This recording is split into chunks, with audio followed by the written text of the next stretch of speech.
Bismillah.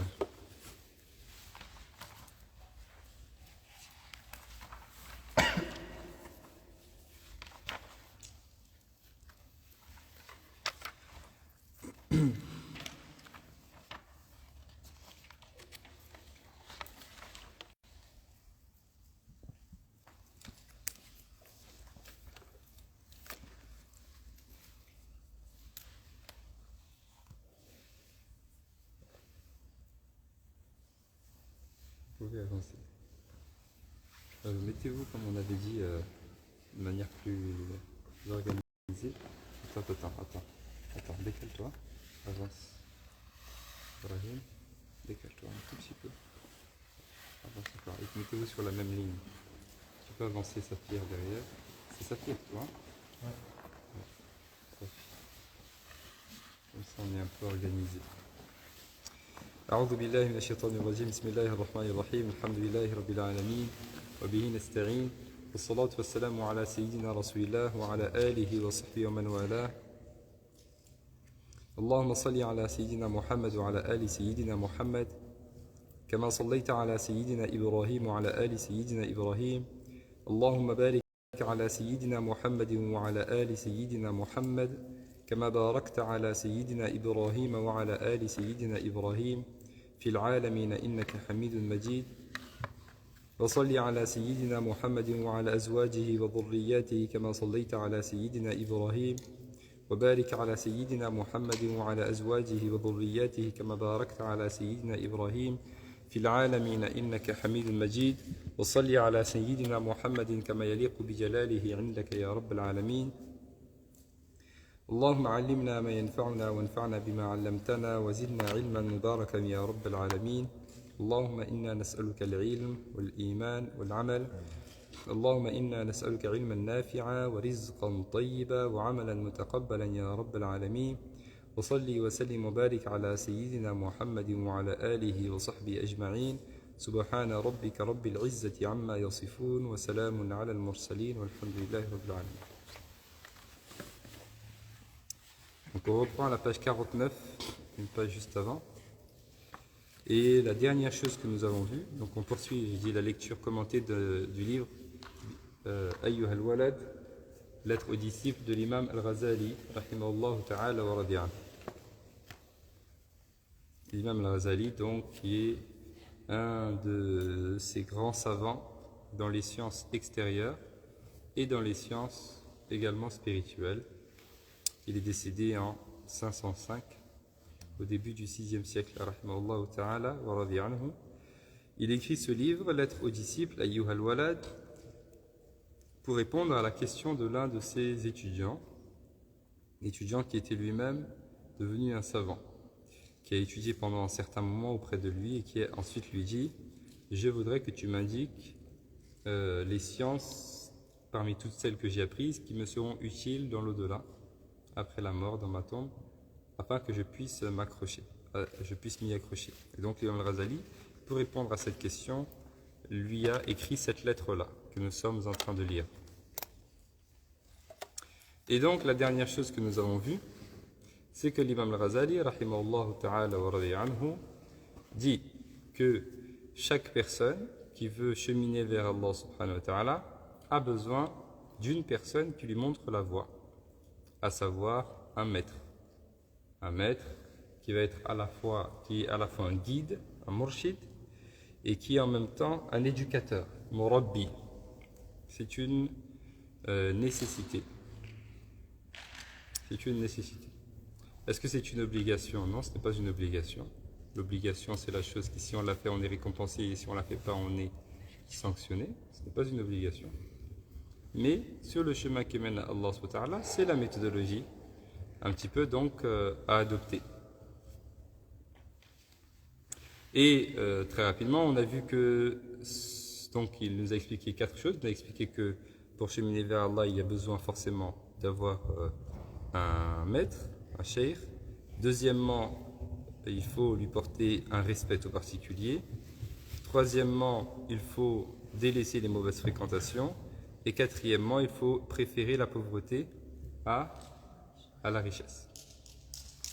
Et ce maître-là, premièrement, l'imam Ghazali nous dit il a des conditions. Tout le monde ne peut pas se prétendre maître et dire que telle personne ou telle personne est un maître ou un cheikh, bien évidemment. Donc il nous a un petit peu défini les principales conditions. Il ne nous a pas énuméré toutes les conditions. C'est quelques conditions principales qu'il faut regarder en tout premier. La toute première chose, c'est que cette personne-là doit être un savant.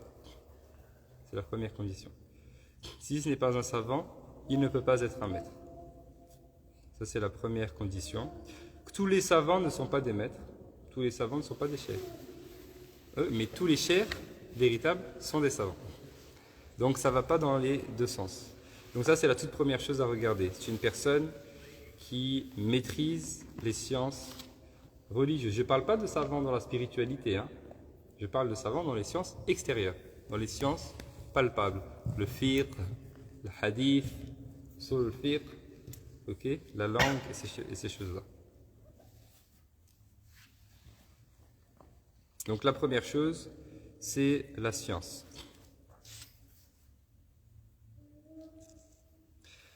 Ensuite, cette science-là, ce n'est pas n'importe laquelle, puisque c'est une science qui doit avoir été apprise avec une chaîne de transmission.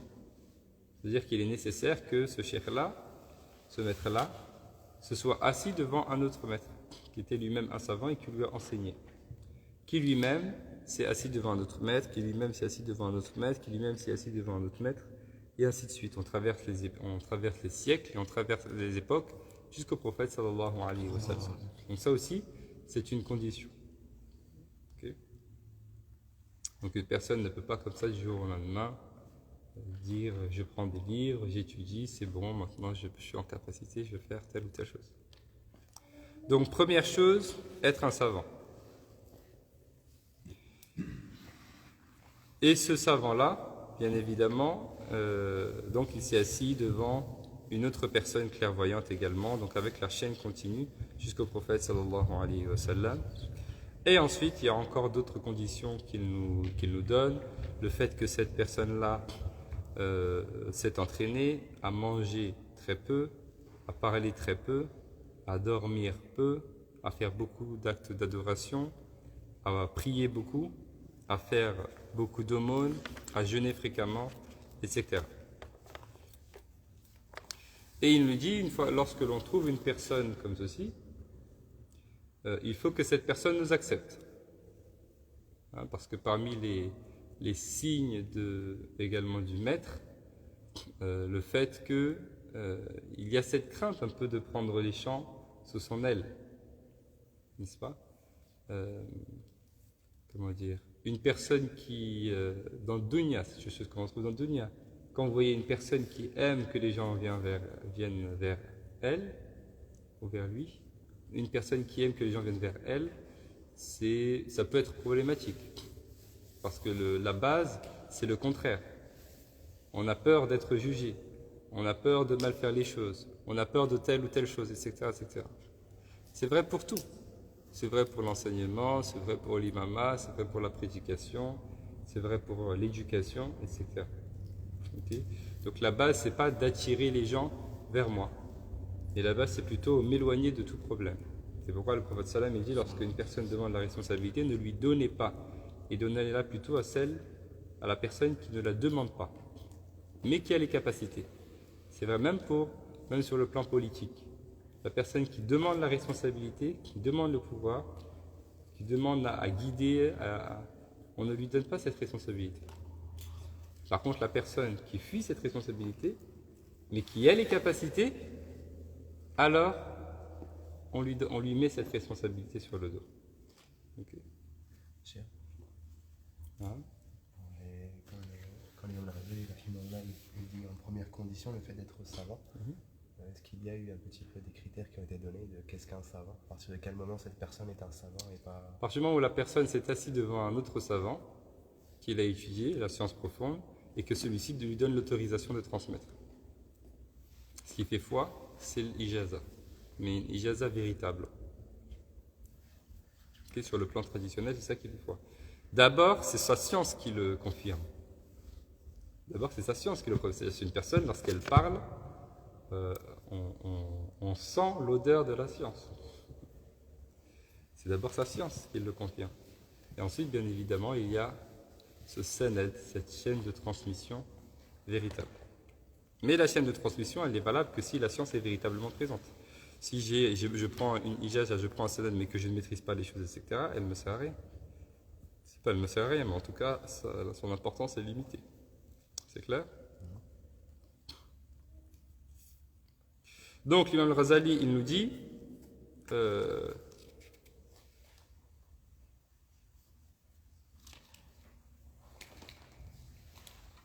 celui qui aura la chance de trouver un tel maître et qui le prendra pour disciple. Donc ça, il a précisé que lorsque je trouve une personne comme ça, que cette personne, elle m'accepte. Parce que généralement, elles ne vont pas m'accepter, ou bien elles ne vont pas m'accepter tout de suite, ou bien elles vont me faire faire un certain nombre de choses pour me tester, hein, pour voir qui je suis, pour voir est-ce que je suis vraiment sincère, est-ce que je veux quelque chose, est-ce que je suis là que pour avoir un sanad par exemple, hein, une ijaza, ou bien pour être proche de telle personne, ou bien pour avoir de l'argent, ou avoir telle chose, ou est-ce que je suis là véritablement parce que j'ai envie d'être là, parce que je veux véritablement évoluer. Okay? Donc ça c'est un petit peu... C'est pour ça que l'imam al-Ghazali, rahimahullah ta'ala wa radi anhu, il nous dit si il accepte de nous prendre. Et ensuite, deuxièmement, le respect formel. Donc le respect formel, c'est l'adab, très simplement, le fait d'avoir un adab tout particulier, des règles, un petit peu de politesse, des règles de bienséance. On a déjà parlé du adab. Vis-à-vis donc de ce cheikh-là, de ce maître-là. Alors, il nous parle, Imam al-Ghazali, on ne va pas revenir dessus, on en a déjà parlé la semaine dernière, mais il nous parle d'un adab, des règles de bienséance, extérieures et intérieures, les deux. Extérieurement, la manière de se comporter, extérieurement, avec lui. Donc il parle de ne pas polémiquer avec lui sur un certain nombre de questions, même si on sait qu'il s'est trompé sur quelque chose, éventuellement. Il nous a parlé du fait de ne pas extérioriser une bonne santé spirituelle devant lui, c'est vrai. Il nous parle par exemple là du fait de ne pas étendre son tapis de prière devant l'enseignant, sauf en cas de prière obligatoire. Ne pas multiplier les prières surrogatoires devant lui, ne pas multiplier les lectures du Coran, etc., etc. Toutes ces choses que peut faire la personne un peu débutante dans la spiritualité lorsqu'elle est devant l'enseignant. Comme l'enseignant est là, je fais attention à sa présence et du coup, je lui montre que j'ai une ferveur. Ok? C'est comme dans une classe, l'élève qui, quand l'enseignant est là, travaille, écrit beaucoup et tout, et dès que l'enseignant part, il jette son stylo et il fait n'importe quoi. Okay? Donc c'est un peu ça. Donc il nous dit par adab, lorsque le cheikh est là, je ne vais pas mettre mon tapis, faire beaucoup de raka'at, faire beaucoup de prières, faire beaucoup de lire le Coran, etc., etc. Et ça, on le voit dans les structures qui sont comme ça. On le voit, tu vois, un qui lit beaucoup le Coran, qui parle un peu au prof, qui se remet à lire le Coran à voix haute ou bien à voix semi-haute, il s'agit pour qu'on l'entende, mais pas trop, mais qu'on sache qu'il est en train de lire ou qu'on sache qu'il est en train de faire du dhikr, et des choses comme ça. Et ensuite, il nous parle du respect également intérieur. Donc le respect extérieur, c'est une chose. La manière de s'asseoir aussi, la manière de serrer la main, okay, la manière de parler, la manière de se tenir, etc. Et puis il y a le respect intérieur. Donc le respect intérieur, les pensées qui peuvent me venir dans la tête, hein, les mauvaises pensées que je dois chasser sur l'enseignant, sur le chef, etc. Ensuite, donc troisièmement, je pense qu'on s'est arrêté ici, non? On s'est arrêté ici, hein? On s'est arrêté au deuxièmement. Okay. Donc le deuxièmement, on l'a fait ou pas le deuxième? Pardon, on vient de le faire, d'accord. Alors on l'a pas lu, donc on va le lire le deuxième. Donc à partir le respect formel. Donc page 51, il nous dit, mais il est aussi rare de rencontrer des hommes semblables, donc de chair comme ça, que de découvrir le soufre rouge qui est extrêmement rare. Celui qui aura la chance de trouver un tel maître, qui le prendra pour disciple, devra l'honorer extérieurement et intérieurement. C'est pourquoi l'étude des livres de la spiritualité traditionnelle et orthodoxe est très importante. Pour ne pas, parce qu'on a un héritage religieux et on a des choses qui apparaissent aujourd'hui. Alors si on n'est pas attaché à cet héritage religieux spirituel, on peut se faire avoir par des choses qui apparaissent aujourd'hui, qui ne sont pas la normale. Okay. Donc quand on voit des contradictions entre les deux, on ne va pas tout de suite rejeter, mais on va regarder un petit peu quelle est la conformité. Hein, tout de suite. Y compris dans la manière de faire. Y compris dans la manière de faire. Si vous voyez une personne qui est très ancrée dans la spiritualité et qui appelle les gens à elle, okay, ou bien un groupe de personnes qui fait une propagande à outrance, venez chez nous, faites ceci, faites cela, okay, c'est vraiment, on appelle les gens à nous. Alors, vous savez tout de suite qu'il y a un problème quelque part.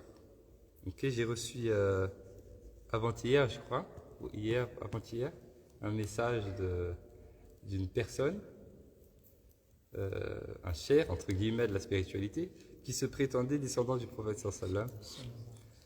C'est prétendu descendant du prophète sallallahu. C'est un Marocain du Maroc.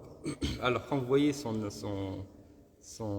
extérieur, c'est un extérieur très, avec une imama, avec un vêtement tout blanc, djellabab, etc. Donc vraiment comment dire, un physique d'un vrai cheikh et d'un vrai savant. Et au fait, c'est une personne... Alors, pendant longtemps, on ne savait pas. Moi-même, j'ai rencontré cette personne. Et je me suis assis avec elle, on a discuté, etc. Et pendant longtemps, personne ne savait. Mais personne ne savait qui c'était. On ne savait pas d'où est-ce qu'elle vient, quelles sont ses études, sa famille, etc. On ne sait pas.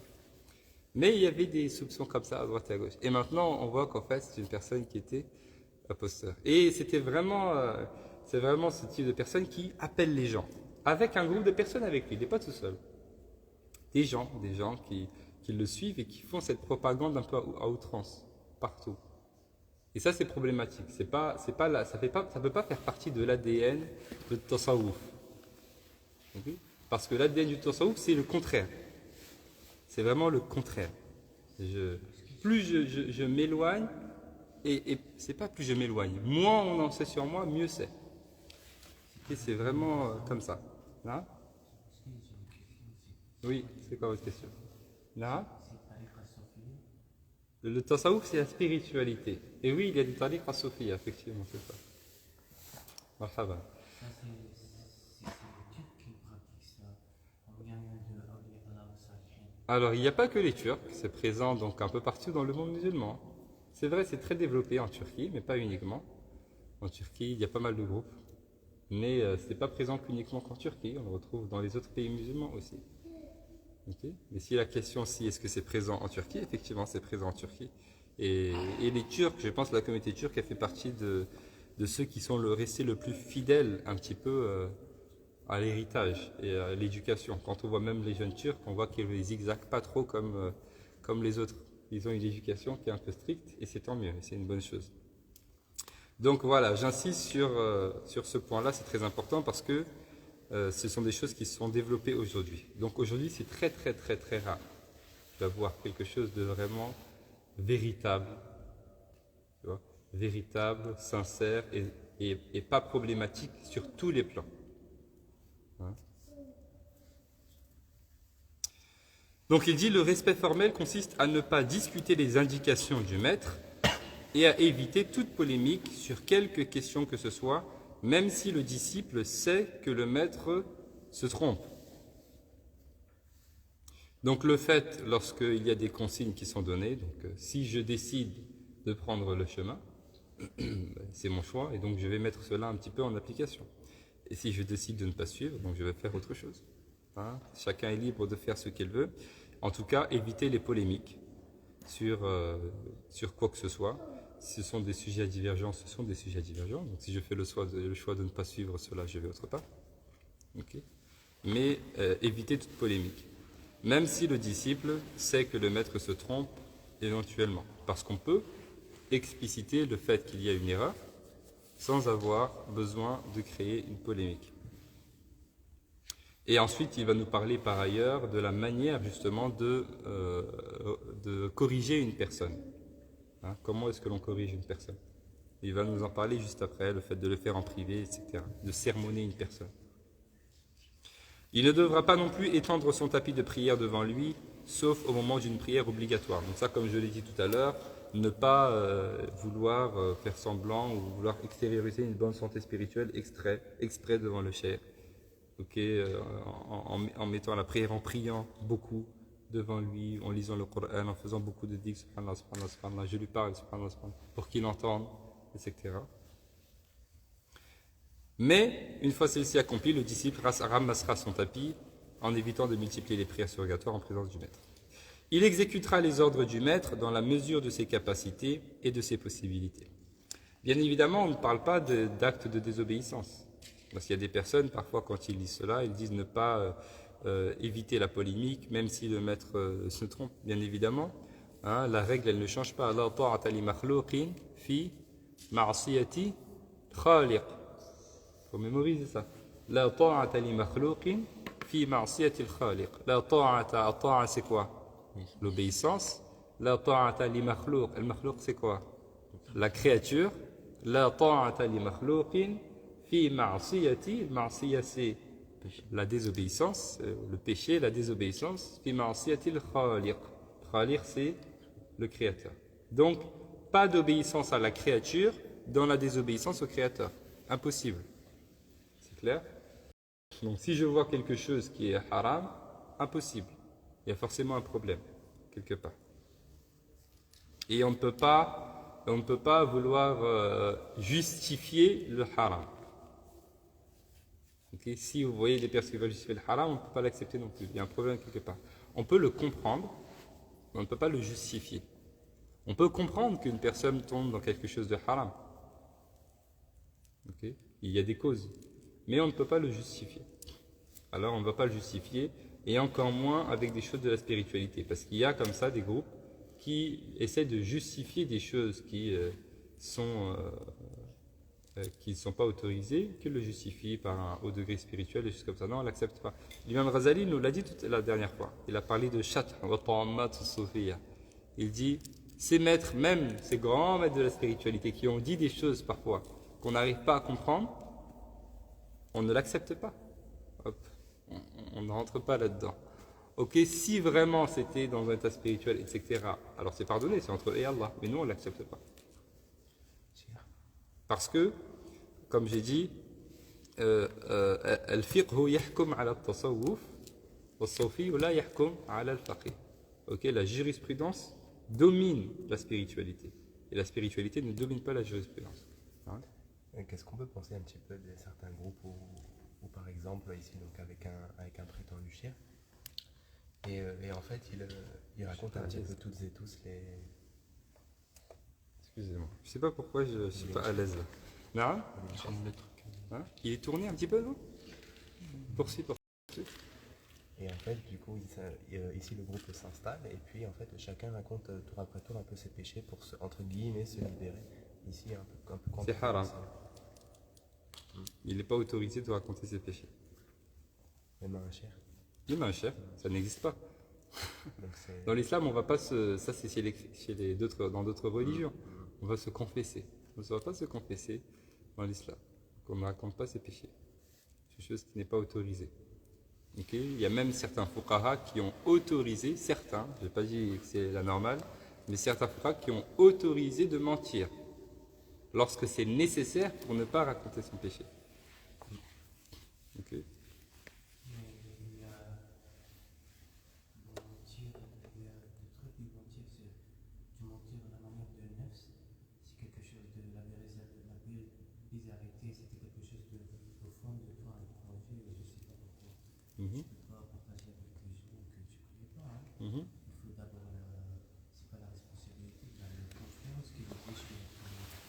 Bien sûr, on ne peut pas tout dire à tout le monde, ça va de soi. Donc d'une part, il n'est pas autorisé de mentir, et puis d'autre part, effectivement, on fait attention à ce qu'on dit à droite et à gauche.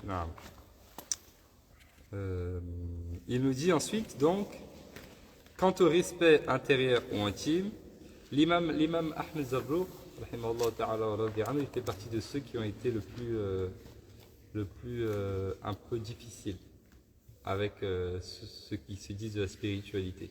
Mais il a été difficile de deux côtés. Il a été difficile dans la jurisprudence et il a été difficile dans la spiritualité. Donc quand on dit il représente toujours ce chemin de tasawwuf vraiment basé sur l'ilm. Il a été dur avec ceux qui critiquaient le tasawwuf et il a été dur aussi avec ceux qui se disent du tasawwuf. Des deux côtés, il y avait des choses un peu à revoir. Et nous, notre méthodologie, elle est là-dedans.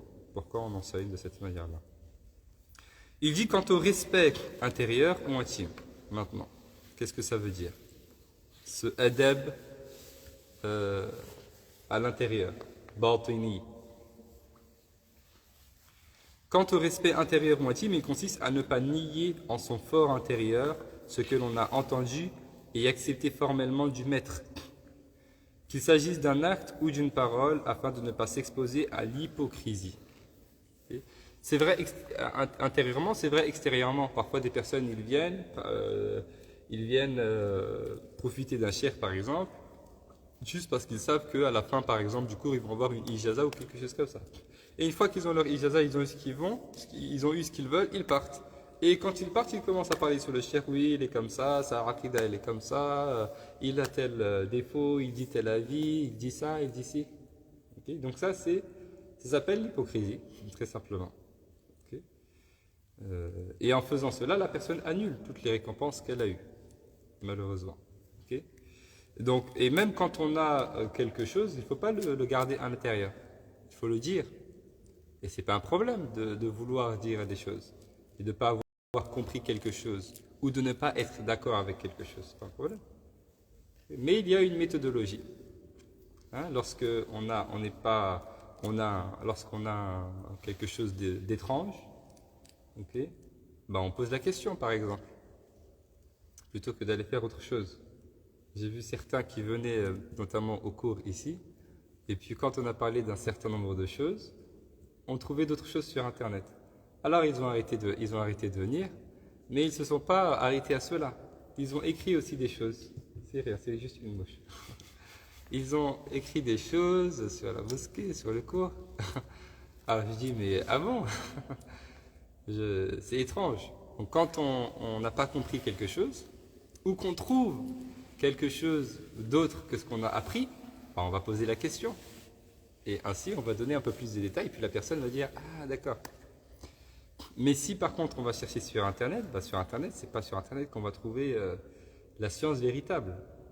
Et ce qui est en plus étonnant, c'est que ce qui était contradictoire avec ce que j'avais dit, c'était des paroles de savants contemporains, qui ne sont pas sur nos références. Donc je te donne l'avis des madahib, de l'imam Malik, Shafi'i, qui sont des salaf salih, qui sont au deuxième siècle, premier siècle, et tu me donnes l'avis d'un savant du 19e siècle. Tu peux pas. Comment tu peux comparer les deux? C'est pas possible. Okay. Mais bon, malheureusement, on n'a pas accès à ces personnes, et même si on avait accès à elles, probablement qu'elles n'écouteraient pas. Okay. C'est pourquoi la méthodologie elle est très importante. Ça, il faut l'avoir. Lorsque j'ai quelque chose, je pose la question, je dis. Okay, je ne vais pas me débrouiller et me reposer sur mon cerveau ou sur des choses que je vais trouver sur Internet. Et on n'est pas obligé d'être d'accord sur tout. Bien sûr, moi je ne donne pas mes avis. Là, ça s'appelle naql. Naql, c'est juste rapporter. Moi, je vous rapporte des choses. Rien de plus que cela. Quand je donne mon avis, je vous le dis. Je vous dis, Allahu a'lam, je ne sais pas. Mais, et je ne sais pas si j'ai le droit d'avoir un avis. Aram. Ensuite, il nous dit donc il consiste à ne pas nier en son fort intérieur ce que l'on a entendu et accepter formellement du maître. Hein, donc j'ai un problème, je vais poser la question, je vais un petit peu essayer de comprendre la chose. Et c'est vrai aussi intérieurement. Je viens, j'écoute, j'entends quelque chose et à l'intérieur de moi, je ne l'accepte pas. Je dis non, ça ne peut pas être comme ça, etc. Bien sûr, tant que ce n'est pas quelque chose de mal, parce qu'on ne peut pas accepter le mal. On n'en parle pas. Hein. On ne parle pas d'une personne qui prône le mal, qui prône le faux, qui prône la désobéissance, etc.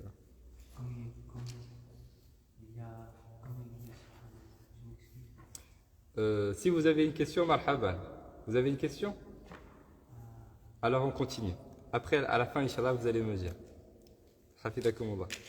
Donc il s'agit d'un acte ou d'une parole afin de ne pas s'exposer à l'hypocrisie. Parce que l'hypocrisie, c'est quoi la définition de l'hypocrisie?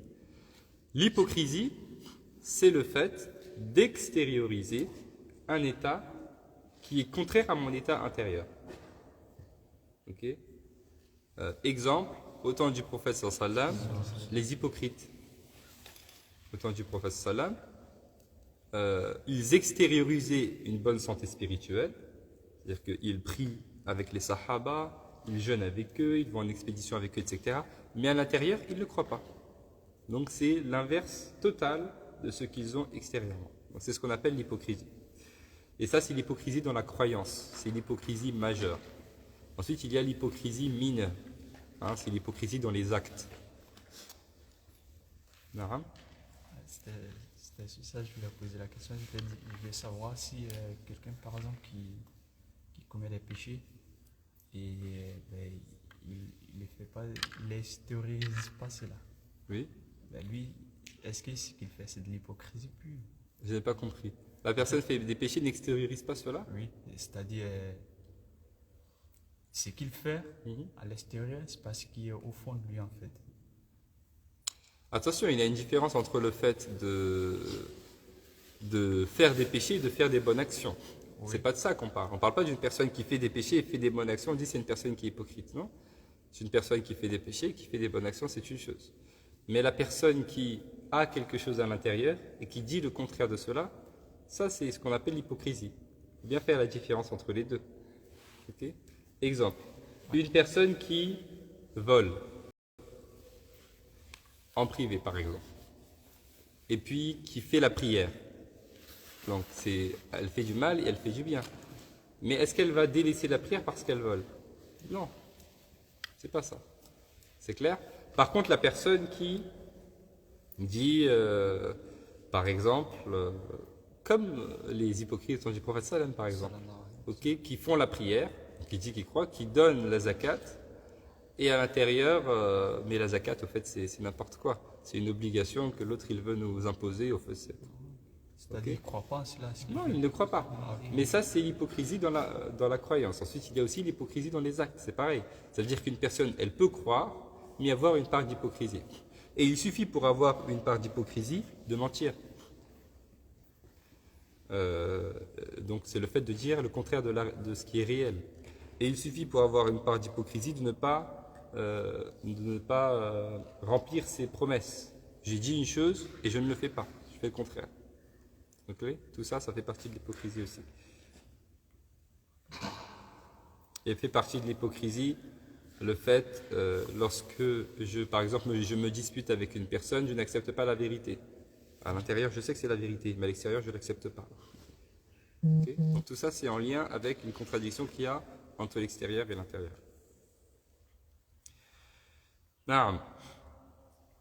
Si le disciple ne parvient pas, il devra alors quitter la compagnie du maître tant que son fort intérieur n'est pas en harmonie avec son comportement extérieur. Donc il nous dit, si la personne n'arrive pas à avoir ce respect pour le cheikh, ce respect extérieur et ce respect intérieur, alors il vaut mieux qu'il quitte la compagnie du cheikh, jusqu'à ce qu'il arrive à avoir ce respect. Ça, c'est la preuve que ce n'est pas une obligation. Parce que si c'était une obligation, il n'aurait pas dit qu'il faut le quitter. Okay? Parce que sinon, il va se faire du mal à lui-même et il va faire du mal aux autres. Okay? En ayant de mauvaises pensées sur les gens de bien, on se fait du mal à nous-mêmes. Okay? Oui. Il y a des gens qui volent et à partir, ils achètent des trucs comme ça et ils donnent à la mosquée. Ça, c'est en 2002. Est-ce que vous pouvez répéter, pardon? Il y a des gens qui sont des grands voleurs, qui achètent, qui voient quelque chose dans je sais pas, l'argent. Et qui vient à la mosquée? Et après, ils achètent des trucs, Oui. ils donnent à la mosquée. Oui. Est-ce que c'est ça, Mais cette personne a fait quelque chose de mal et elle doit se repentir. Elle doit faire taouba, très simplement. Elle doit faire taouba et restituer ce qu'elle a volé à la personne à qui elle l'a volé. Ensuite, il dit, rahimahullah ta'ala wa radi anhu, l'aspirant devra éviter les mauvaises fréquentations afin de réduire, donc ça c'est numéro 3. Numéro 3, c'est les fréquentations. Les fréquentations, la personne devra éviter les mauvaises fréquentations afin de réduire l'emprise des démons parmi les humains et les djinns sur son cœur. Il sera alors à l'abri et pur de toute souillure maléfique. Donc comme vous savez, les shayatin, il peut y en avoir des humains, il peut y en avoir des djinns. Le shayatin, c'est la personne qui appelle un petit peu au mal et qui pousse au mal. Donc il y a des shayatin ins, il y a des shayatin djinns. Il y en a certains qui nous appellent, qui nous incitent à faire du mal. Et donc il faut éviter toutes ces mauvaises fréquentations sur le chemin qui mène à Allah subhanahu wa ta'ala. Ça c'est pour tout le monde. C'est pour tout le monde. Alors la personne qui est investie dans la spiritualité, encore plus. Bien évidemment, et je ne m'arrête pas plus là-dessus parce qu'on a beaucoup parlé déjà, je pense, des fréquentations à plusieurs moments. Il dit ensuite, numéro 4, dans tous les cas, il devra préférer la pauvreté à l'opulence. On ne cherche pas la pauvreté, mais quand elle vient, on l'accepte, et notre cœur, il ne bouge pas pour autant, parce qu'on sait que la subsistance, elle vient d'Allah. Que ce soit un moment de richesse ou un moment de pauvreté, c'est ce qu'Allah subhanahu wa ta'ala m'a prédestiné. Mais je ne cherche pas l'épreuve, je ne cherche pas la pauvreté, parce que je ne sais pas comment je la vivrai. N'est-ce pas? Kad al-faqru an yakuna kufran, dit le prophète sallallahu alayhi wa sallam. Ensuite, il nous dit, rahimahullah ta'ala wa radi anhu, après nous avoir parlé de ces 4 choses-là, donc le fait d'avoir un maître, de le respecter, d'éviter les mauvaises fréquentations et de préférer la pauvreté donc à la richesse, il poursuit en nous disant, en résumé, c'est quoi ce chemin qui mène vers Allah? Qu'est-ce que c'est? Et c'est très important de s'arrêter sur les définitions, parce que les définitions vont nous permettre de bien choisir le chemin et de mettre un cap. Où est-ce que je veux parvenir? C'est quoi mon objectif? Quel est mon objectif? C'est quoi l'objectif de cela? Il dit, sache aussi que le soufisme requiert les 2 qualités suivantes. Donc le soufisme, la spiritualité. Encore une fois, à chaque fois que j'évoque ce terme-là, il faut enlever un petit peu la poussière qu'il y a dessus. Lorsqu'on dit soufisme, on parle de la spiritualité. Le soufisme, c'est la spiritualité. Okay? Et attention, le soufisme, il n'y a pas 2 soufismes. Parce qu'il y en a qui disent, on a le soufisme philosophique, at-tasawwuf al-falsafi, et on a at-tasawwuf al-sunni, le soufisme sunnite. Ils disent, nous on suit le soufisme sunnite, et il y en a d'autres qui suivent le soufisme philosophique, at-tasawwuf al-falsafi, avec des choses un peu bizarres qui sont en contradiction avec la charia. Non, nous on ne fait pas de différence comme ça. Notre seule différence, c'est la législation divine, c'est la charia. Si c'est en conformité avec la charia, on l'accepte. Si c'est en conformité avec la charia, on ne va pas l'appeler soufisme philosophique, on ne l'appelle pas soufisme, on ne sait pas ce que c'est autre chose. Okay? Le tasawwuf, s'il s'appelle tasawwuf, s'il s'appelle soufisme, il ne peut être qu'uniquement et qu'exclusivement qu'en conformité avec les règles religieuses. Okay? Ça, c'est notamment une division qui vient de certains orientalistes qui ont fait cette division entre le soufisme philosophique, tasawwuf falsafi, et le soufisme sunnite. Okay? Et ça a poussé certains musulmans à délaisser une partie de leur héritage spirituel en disant il y a des erreurs dedans, etc. Notre balance, c'est la législation divine, c'est les règles religieuses. Si c'est en conformité, on l'accepte. Si ce n'est pas en conformité, on ne l'accepte pas. Okay? On ne va pas diviser un peu ce qui est philosophique, ce qui ne l'est pas. En tout cas, pas pour nous dans le domaine religieux. Peut-être dans d'autres domaines, quand on parle de la spiritualité, peut-être. Donc il nous dit, sache aussi que le soufisme, donc que la spiritualité, que ce domaine-là très profond de la religion musulmane, requiert les 2 qualités suivantes. Qu'est-ce que c'est que le soufisme? Il nous dit la rectitude, l'istiqama. L'istiqama, c'est la constance. On a déjà parlé de ça. Une fois dans un cours, je vous ai dit, le miracle, c'est quoi? Le miracle, c'est la constance. Il ne faut pas attendre qu'Allah, je m'engage dans la spiritualité, j'avance dans la religion, je fais beaucoup de dua, je fais beaucoup de prières, je lis le Coran, je fais beaucoup de dhikr, et j'espère qu'Allah, il me fait voir quelque chose, il me donne un rêve, il me donne un miracle. Non. Le miracle, c'est l'istiqama, c'est le fait de rester constant. et c'est ce qu'il y a de plus difficile. Aujourd'hui, trouver une personne qui est constante dans ses activités religieuses, c'est ce qu'il y a de plus difficile, véritablement. Donc il nous dit al-istiqama et la longanimité, as-sukoun envers les hommes. Rien de plus que cela.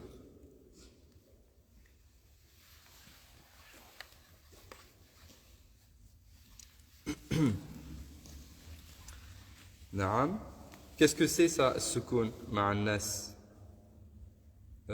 On a notre relation verticale avec Allah et on a notre relation horizontale avec les gens. Alors, c'est quoi cette relation horizontale avec les gens? Qu'est-ce qu'elle doit être? Il va nous l'expliquer tout de suite. Il dit, le soufi, donc le soufi, c'est la personne qui est engagée dans la spiritualité. Rien de plus que cela. Encore une fois, je corrige toutes ces choses-là. Donc, le soufi, ce n'est pas une personne qui s'habille d'une certaine manière, qui fait des choses dans des mosquées, ou qui fait telle ou telle chose. Non, un soufi, c'est une personne qui est engagée dans la spiritualité. Point. S'il y a d'autres choses, c'est d'autres choses, on va les peser sur la balance de la sharia. Hein? Le soufi, c'est une personne qui est engagée dans le tasawwuf. Tasawwuf, c'est la spiritualité. Le soufi, c'est la personne qui est engagée dans la spiritualité. Rien de plus que cela. Ensuite, quelle est la manière de faire? Qu'est-ce qu'il fait? On regarde et on le pèse sur la balance de la sharia. Si c'est accepté par la sharia, on l'accepte. Si ce n'est pas accepté, on ne l'accepte pas, très simplement. Il nous dit, le soufi est celui qui est droit avec Allah, donc une relation verticale très rigoureuse, et ensuite la relation horizontale, et se conduit de la plus belle façon avec les hommes. Qu'est-ce que ça veut dire, se comporter de la plus belle façon avec les hommes? Il dit, il les traite avec bonté et se montre patient avec eux. La rectitude, al-istiqama, consiste à soumettre les désirs de son âme aux ordres d'Allah. Bien se comporter avec les gens signifie ne pas les contraindre à se plier au vouloir de mon âme, mais la soumettre elle plutôt à leur vouloir tant qu'ils ne dérogent pas à la loi sacrée. Hein? Donc je ne cherche pas à ce que les gens me satisfont. Je ne cherche pas à ce que les gens ne me satisfassent moi. Je veux que les gens soient à mon service, me suivent, fassent ce que je dise, etc., etc. Mais c'est le contraire. J'essaie de plier mon âme au désir des autres. Tant que ce désir des autres n'est pas en contradiction avec la législation divine, bien évidemment. Oui. Quand il y a marqué ici la longanimité envers les hommes, à soukoun. Est-ce que c'est la même soukoun que sur les lettres? Oui. Et donc, quel est un petit peu le Non, sens? c'est ça. Parce que as-soukoun, c'est quoi? On l'utilise dans la langue arabe. As-soukoun, en arabe, c'est adam taharruk. C'est le fait de ne pas bouger. C'est l'absence de mobilité. Ok? Le harakat, ok? C'est ça. Donc, effectivement, on peut faire un petit peu un parallèle entre les deux. Il nous dit ensuite. Donc voilà, il nous a défini un petit peu le soufisme. Il nous dit qu'il y a deux qualités. C'est la constance, okay, avec Allah subhanahu wa ta'ala, et puis le fait d'être bien avec tout le monde. Et de respecter, d'obéir à tout le monde, tant qu'il ne me demande pas de faire des choses qui sont en contradiction avec la religion. Il poursuit ensuite, il nous dit, tu m'as interrogé sur la servitude totale à Allah, ce qu'on appelle al-ubudiyya. Sache que cette servitude totale à Allah subhanahu wa ta'ala consiste à observer les préceptes de la loi, à être satisfait du décret divin et du destin qu'il a établi et à renoncer à sa propre satisfaction pour chercher l'agrément d'Allah. Donc vous voyez, il n'y a rien de magique, il n'y a rien d'extraordinaire. Okay?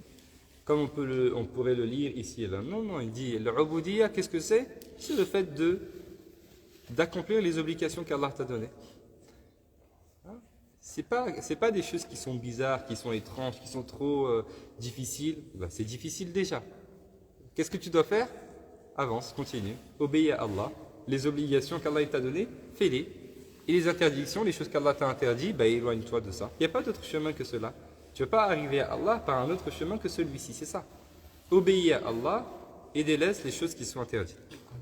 Il nous dit donc, l'ubudiyya, c'est le fait d'observer donc les préceptes de la loi, être satisfait du décret divin et du destin qu'il a établi.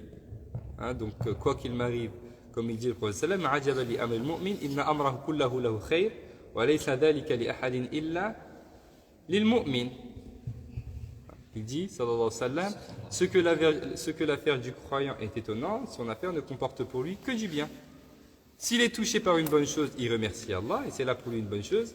Et s'il est touché par quelque chose de mal, il l'endure avec patience, et c'est là encore pour lui une bonne chose. Hein? Donc, quelle que soit cette chose du destin, c'est quelque chose de bien, il n'y a pas de problème. C'est quelque chose de mal, il n'y a pas de problème. Si c'est du bien, alhamdoulilah, je remercie Allah. Si c'est du mal, je patiente et je remercie quand même Allah subhanahu wa ta'ala. Dans tous les cas, je patiente. Et à renoncer à sa propre satisfaction pour chercher l'agrément d'Allah. Hein, je cherche l'agrément d'Allah et je fais un petit peu primer cela sur mes propres envies. Deuxièmement, tu m'as interrogé sur la confiance et l'abandon en Allah, ce qu'on appelle at-tawakkul. La confiance en Allah ou bien l'abandon en Allah subhanahu wa ta'ala comme il le traduit. Il dit, sache donc que tu dois avoir une foi totale en la promesse d'Allah.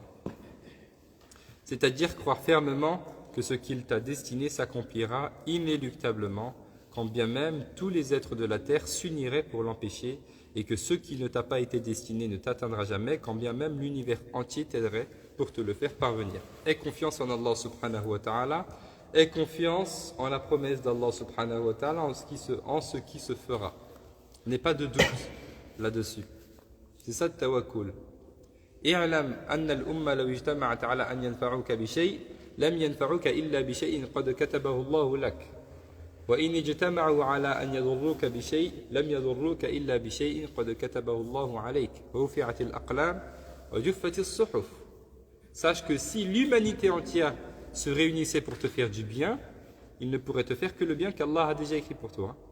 Et s'ils s'unissaient tous pour te faire du mal, ils ne pourraient te faire que le mal qu'Allah a déjà écrit pour toi.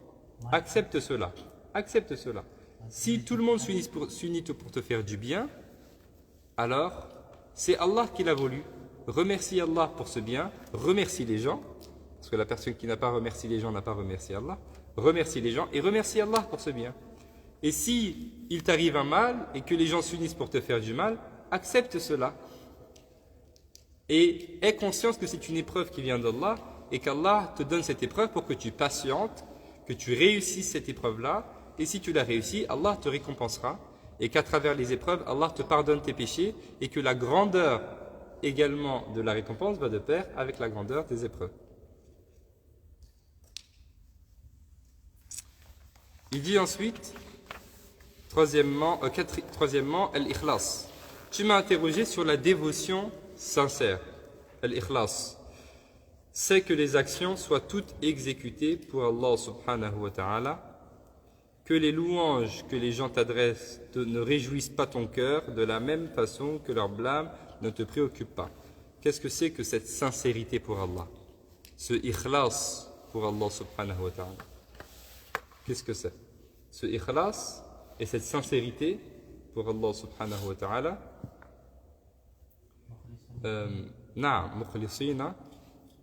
C'est le fait donc dans un premier temps que tout ce que tu fais, tu ne le fais que pour Allah subhanahu wa ta'ala avant tout.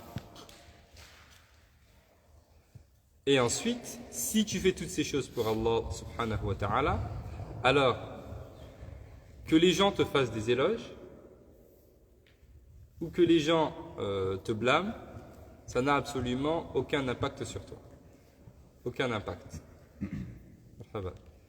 Que les gens te fassent des éloges, t'aiment bien, ou que les gens te blâment, ils ne t'aiment pas, ça n'a aucun impact sur toi. Parce que toi, tu fais pour Allah subhanahu wa ta'ala. Ton seul souci, c'est d'être en conformité avec les règles religieuses, avec ce qu'Allah subhanahu wa ta'ala a agréé. C'est ton seul souci. En t'adaptant, dans la mesure du possible, aux gens. Ça veut dire que si tu peux t'adapter aux gens,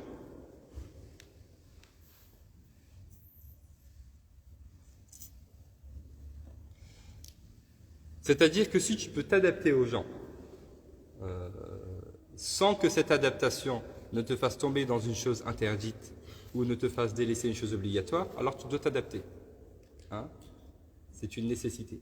Parce qu'on a aussi une responsabilité lorsque, à cause de nous, les gens sont dans la gêne, sont mal à l'aise ou ne comprennent pas si on n'a pas fait cet effort d'adaptation, tant que cet effort d'adaptation ne nous demande pas de délaisser une chose obligatoire ou de faire une chose interdite. Okay? Ça fait partie de notre rôle. C'est pourquoi celui qui a le pouvoir politique, dans un contexte musulman, il a le pouvoir parfois de nous obliger à faire des choses, même si elles ne sont pas obligatoires dans la charia. Et il peut nous empêcher de faire des choses tant que ce ne sont pas des choses obligatoires. Okay? Tant qu'il ne nous oblige pas à faire des choses interdites et qu'il ne nous empêche pas de faire des choses obligatoires, il a le droit. Ça fait partie de son pouvoir. Donc, que les gens me fassent des éloges ou que les gens me blâment, j'en ai pas grand-chose à faire. Et ensuite, quatrièmement, sur Ar-Riya. Il dit, sache que c'est l'importance, Ar-Riya, c'est l'importance que l'on accorde aux gens qui génèrent l'ostentation.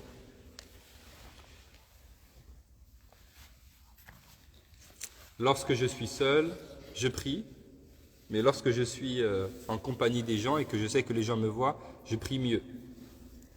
Lorsque je suis seul, je lis le Coran, mais lorsque je sais qu'il y a des gens qui m'entendent, je lis le Coran mieux, pour les gens, parce qu'il y a des gens. Okay? C'est ce qu'on appelle Ar-Riya, c'est le fait de faire pour les gens.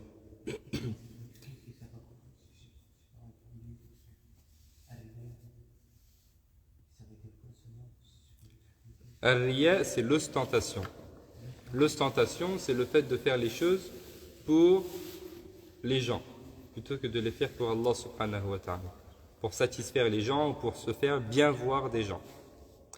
Il dit, tu t'en libéreras dès lors que tu te rendras compte que les gens sont soumis à la puissance divine et qu'ils sont, tout comme les objets, incapables de procurer tant la quiétude que la fatigue. Il faut prendre le Coran du sol, s'il vous plaît. Le Coran. Le Coran. Il ne faut pas le mettre par terre. Donc, comment est-ce que je fais pour me libérer un petit peu de Riya, du fait de faire pour les gens? Oui. Non, non, c'est pas uniquement dans la... Non, non, absolument pas. Shaytan, qu'est-ce qu'il a fait sortir du paradis? L'orgueil. C'est ça, c'est l'orgueil. Ok, il s'est senti supérieur à Adam. Ok, bon, c'est pas tout à fait la même chose que l'ostentation. Mais c'est pas forcément que dans la religion, ça peut être dans autre chose. J'en sais rien, moi je suis en cours à la fac et lorsque le professeur, par exemple, me regarde, j'écris tout et puis il laisse qu'il tourne la tête, je ne fais plus rien, je m'amuse avec mon stylo, des choses comme ça. Mais il y a toujours en fait un lien avec la religion. Même si ce n'est pas que dans le domaine religion, il y a toujours un lien parce que dans toute ma vie, il y a un lien avec la religion. La religion, c'est pour la vie. Okay? Même quand je suis à la fac, et beaucoup de jeunes se trompent là-dessus, je ne vais pas faire des études juste pour avoir une bonne position dans la société, avoir un diplôme. Non, non, je vais d'abord étudier parce que ma religion me demande d'étudier. C'est ça mon premier objectif. Je sais que c'est une chose qui est demandée religieusement. Hein? Après, il y a d'autres objectifs. Mais d'abord, iqra, apprends et lis.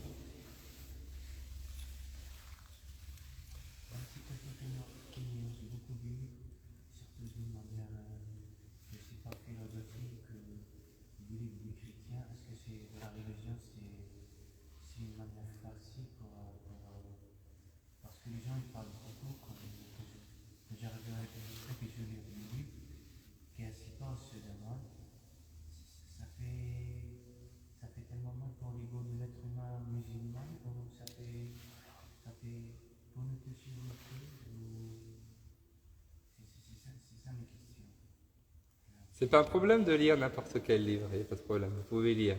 Lire, c'est toujours quelque chose de positif, mais il ne faut pas lire des choses qui me mettent des doutes dans mon cœur. Tous les livres, c'est pour ça que toutes les catégories de livres ne sont pas autorisées, parce que si, même dans les sciences religieuses, hein, si j'étudie par exemple la Aqida et que j'étudie de manière un petit peu suffisante pour moi, j'ai pas besoin de plus, c'est bon. Peut-être que si je vais entrer dans un livre où il y a un certain nombre d'arguments que je ne vais pas réussir à comprendre, ça va me mettre des doutes et là ça pose problème. Okay, c'est pourquoi à la base, la Aqida, c'est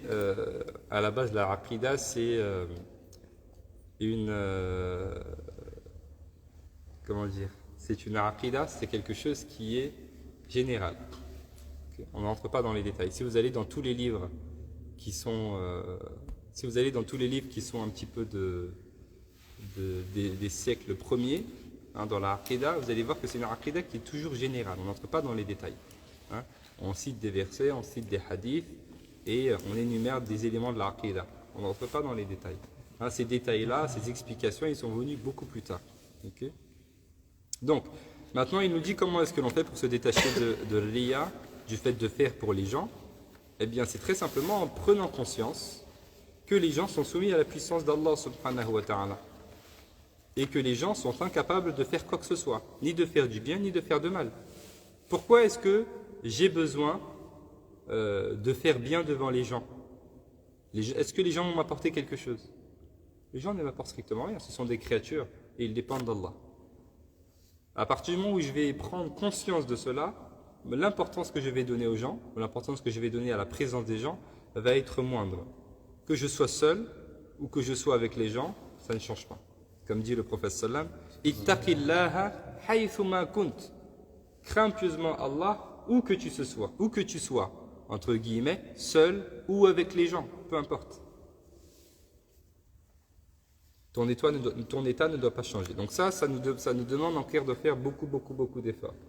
Parce qu'aujourd'hui, c'est presque quelque chose de naturel que notre manière de nous comporter, notre manière de parler, notre manière d'adorer, de faire, elle change dès qu'on est seul, ou dès qu'on est avec des gens, ou avec des gens qu'on connaît un peu moins ou qu'on connaît un peu mal. Donc on a encore un gros travail à faire sur nous-mêmes. Oui. Si justement on change notre comportement à montrer ce que l'on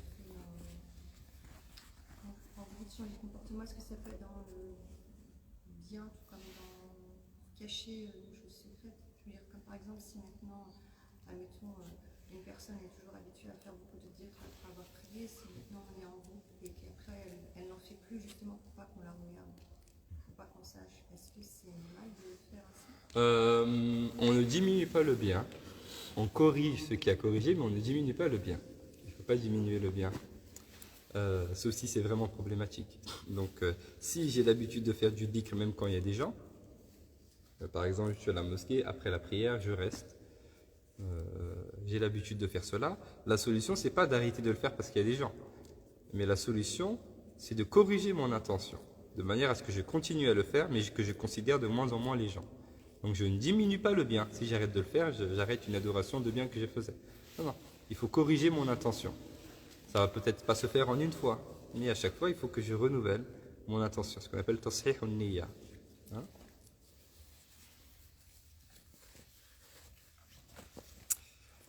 Incapable de procurer tant l'inquiétude que la fatigue. C'est ainsi que tu cesseras de chercher à te faire voir à leurs yeux, te faire voir aux yeux des gens, mais tant que tu estimeras qu'ils sont doués de pouvoir et de volonté propre, tu ne pourras en aucun cas t'en libérer.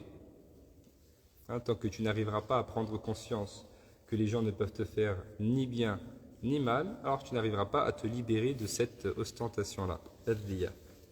Ensuite, il poursuit, rahimahullah ta'ala wa radi anhu, et dit: Ayyuhal walad, ô mon fils, les réponses à tes autres questions se trouvent en partie dans mes œuvres, consulte-les donc.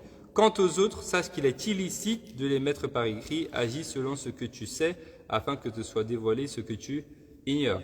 Donc, il a répondu à un certain nombre de questions, il va en répondre encore à d'autres par la suite. Et il dit, il y a un certain nombre de choses que tu me demandes, auxquelles je ne peux pas te répondre. Parce que ce ne sont pas des choses qu'on peut écrire et qu'on peut expliquer et dans lesquelles on peut rentrer autant dans les détails. Alors, comment est-ce que tu dois faire? Pratique ce que tu connais. Ce que tu connais de la science, mets-le en pratique, et c'est de cette manière-là que ce que tu ne connais pas va être dévoilé. Okay? La science que tu as apprise, ce que tu connais, mets-le en pratique, et ainsi, ce que tu ne connais pas, Allah subhanahu wa ta'ala va te l'enseigner. Ceci sur la base du verset dans lequel Allah subhanahu wa ta'ala dit dans le Coran: Wattaqullah wa yu'allimukumullah. Wa yu'allimukumullah. Et craignez pieusement Allah, Allah va vous enseigner. Tu crains Allah, Allah subhanahu wa ta'ala t'enseigne. C'est pourquoi l'une des causes de la facilitation de la mémorisation, de la révision, de la bonne compréhension de la religion, c'est la piété. C'est la piété. Faire ce qui est obligatoire, délaisser ce qui est interdit.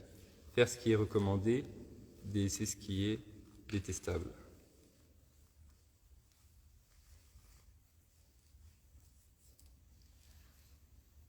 Il poursuit « Ayyuhal walad » ô mon fils, dorénavant ne m'interroge plus sur les questions qui t'embarrassent. Si tu dois le faire, alors que ce soit par la langue du cœur, lisanul jinan. Puisqu'Allah subhanahu wa ta'ala a dit « Et s'ils avaient patienté jusqu'à ce que tu sortes à leur rencontre, cela aurait été meilleur pour eux. » Accepte donc le conseil d'Al-Khidr, alayhi salam, qui dit « Ne m'interroge sur aucune chose jusqu'à que je t'en fasse mention. Ne te hâte pas à atteindre ce qui te sera dévoilé et que tu verras le moment venu. Je vous montrerai mes signes, ne me hâtez donc pas.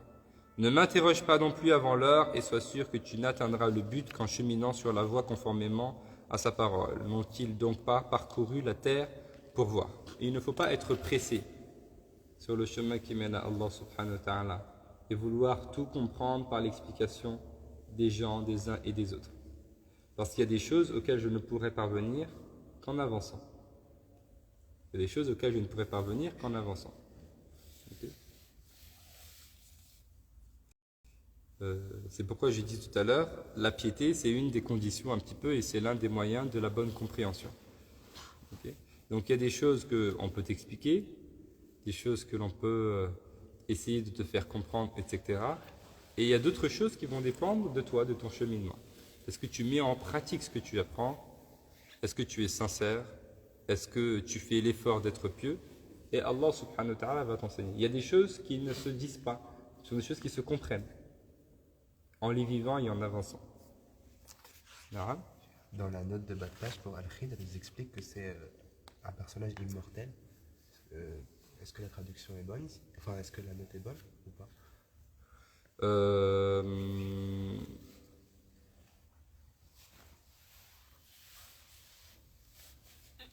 Allahu a'lam. Je ne sais pas.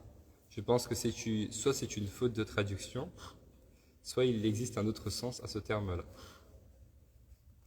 Je ne sais pas. Donc soit c'est une erreur de traduction, soit il existe un autre sens à ce sens-là d'immortel.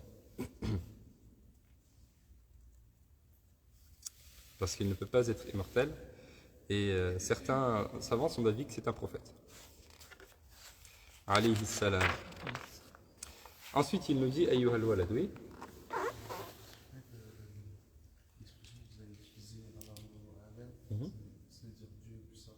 C'est ça. Ça veut dire Allah est le plus savant. Allahu a'lam, ça veut dire le plus savant. Hein, toutes ces comment dire, ces formules-là, ok, a'lam, akbar, asghar, hein, c'est le plus. Allahu akbar, Allah est le plus grand. Ok, Allahu a'lam, Allah est le plus savant. Subhan rabbiyal a'la, Allah est le plus haut. Ok, etc. Oui. J'ai vu des récits qui disaient que Al-Khidr était encore pas parmi nous. Il n'est pas encore? Encore parmi nous. Encore parmi nous. Naam. Naam. Ça, je pense, c'est des choses qui sont des explications spirituelles. Ok. Tafsir Ishari. Ce sont des explications. Les explications un peu. Ça, on trouve ça dans le Coran. Hein? Donc, on va chercher dans les tafassirs. Les tafassirs se divisent en plusieurs catégories. Il y a une catégorie qu'on appelle Tafsir Ishari. C'est les tafsirs spirituels. Donc, souvent, on trouve des éléments comme ça. Allahu a'lam. Vous savez, dans les tafassirs, il y a tout. Il y a de tout. Il n'y a pas que des choses qui sont authentiques, puisque chaque savant qui vient à l'époque d'après, il veut quand même ajouter son élément. Donc cet élément, parfois c'est authentique, parfois c'est pas authentique. Donc, voilà. Il dit ensuite Ayyuhal walad, ô mon fils, par Allah, si tu chemines convenablement sur la voie, tu verras des merveilles. Ajaib. À chaque demeure spirituelle, manzil, à chaque évolution spirituelle que tu auras, Allah SWT va te faire voir et va te faire découvrir des choses. Donc, voir des choses, découvrir des choses, comprendre des choses sur le plan spirituel, c'est pas par des histoires, des mille et une nuits, des contes merveilleux, etc. Hein? Souvent, quand on pense à la spiritualité, qu'on lit des choses sur la spiritualité, surtout en français, c'est très lié à cet exotisme, ces contes un peu des mille et une nuits, etc. Non, non, c'est des choses qui sont très palpables. C'est quoi? C'est la constance dans le bien. Je suis constant dans le bien, Allah va me faire comprendre des choses. Okay? J'applique ce qui est obligatoire, je délaisse ce qui est interdit, Allah va me faire comprendre des choses. Et va me faire voir des choses. Donc c'est très... j'essaie juste de vous donner de vous faire comprendre ce minhaj-là, cet état d'esprit de la spiritualité qui est très sobre. Qui est très sobre. C'est pas autre chose que l'application des règles religieuses. C'est ça. Okay? C'est l'application des règles religieuses. Et avec l'application des règles religieuses sincères, okay, vraiment pour Allah, avec cela vient l'état intérieur. Et Allah me fait comprendre des choses. Et Allah me donne une baraka. Et Allah me fait évoluer, etc. etc. Il dit sacrifie-toi, car le sacrifice est essentiel, comme l'a dit Dhunnun al-Misri, rahimahullah ta'ala wa radi anhu. Il dit sacrifie-toi.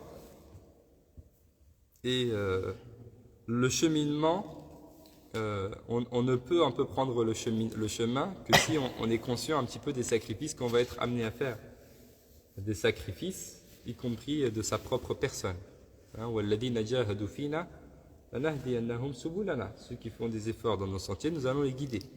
Ceux qui font des efforts pour nous, Allah dit dans le Coran, ceux qui font des efforts pour nous, on va les guider sur nos sentiers. Il faut sacrifier de sa personne, sacrifier de ce que l'on aime, hein, essayer d'éduquer son nefs, se retenir, s'empêcher, se faire parfois violence, etc., etc. Et c'est ça le chemin. Le chemin, c'est pas autre chose.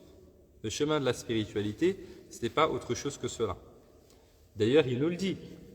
Il dit, Dhunnun al-Misri rahimahullah, à l'un de ses disciples, si tu es prêt au sacrifice de ton âme, tu es prêt à sacrifier de ton âme, alors rejoins-moi. Sinon, si tu n'es pas prêt à sacrifier, alors va faire autre chose. Hein, il dit, sinon, ne t'occupe pas des futilités des soufis. Ça ne te servira à rien. Si tu n'es pas prêt à mettre en application et à avancer, alors détourne-toi, va faire autre chose. Ayyuhal walad, ô mon fils, je te donne 8 conseils, accepte-les afin que ta science ne se retourne pas contre toi au jour de la résurrection. 4 conseils, donc il va nous donner là, l'imam al-Ghazali 8 choses. 4 choses à délaisser et 4 choses à mettre en application. Très très très très important. Et vous allez voir que l'imam al-Ghazali, il écrit cela à la fin du 5e siècle, et c'est comme s'il nous parlait à nous aujourd'hui. Vous allez voir.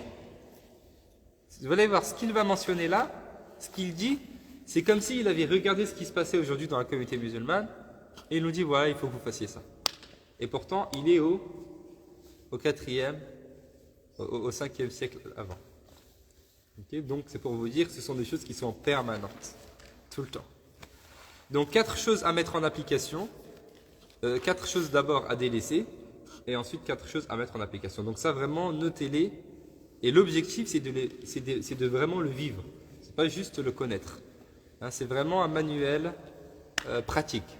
On veut mettre tout cela en application. Première chose à délaisser absolument. Il dit en premier lieu, donc les 4, il nous dit, 4 concernent les choses que tu dois appliquer et 4 autres concernent ce à quoi tu dois renoncer. Donc les 4 choses auxquelles tu dois renoncer, en premier lieu, il nous dit ne controverse avec personne. Ne controverse avec personne tant que tu peux sur une question, car dans la dispute, il y a plus de mal que de bien. Aujourd'hui, les gens aiment se disputer. Les gens aiment se contredire. Les gens aiment polémiquer. Les gens aiment apporter leur avis, aiment corriger, etc. Il nous dit non, l'imam al-Ghazali, tais-toi, ne dis rien, c'est mieux pour toi. Il ne te dit ne controverse avec personne.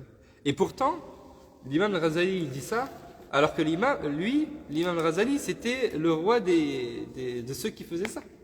Il participait au grand Jidel qui était organisé à l'époque. Il était connu. Et Imam al-Ghazali, il maîtrisait la philosophie. Hein? Il a maîtrisé la philosophie, il a écrit un livre sur les philosophes, il a écrit un autre livre qui pour réfuter toutes leurs théories. Donc il était à la pointe dans toutes ces sciences-là profanes, dans l'éloquence, etc., etc. Il était très connu pour cela. Il l'a expérimenté. Et il nous dit, ne t'approche surtout pas de cela. Ne controverse avec personne tant que tu peux, tant que tu le peux, sur une question, car dans la dispute, il y a plus de mal que de bien. Il y a forcément plus de mal que de bien. On a déjà parlé de cela. Quand je vais me disputer avec une personne, il y a deux possibilités. Soit cette personne est savante, soit cette personne est ignorante. Si cette personne est ignorante, je ne pourrai jamais gagner contre elle. Parce que si elle est bête, excusez-moi de l'expression, mais tu lui dis, par exemple, je sais pas, tu lui dis la mosquée est bleue. Elle dit, ben non, la mosquée elle est blanche. Tu lui dis, mais regarde. Mais il dit, mais regarde-toi, t'es fou quoi. Tu vois? Et tu peux avoir toute la bonne volonté du monde, et cette personne est comme ça. Donc tu ne pourras jamais gagner contre une personne qui est ignorante. Et sur les sciences religieuses, c'est pareil. Parce que c'est une personne qui ne connaît pas.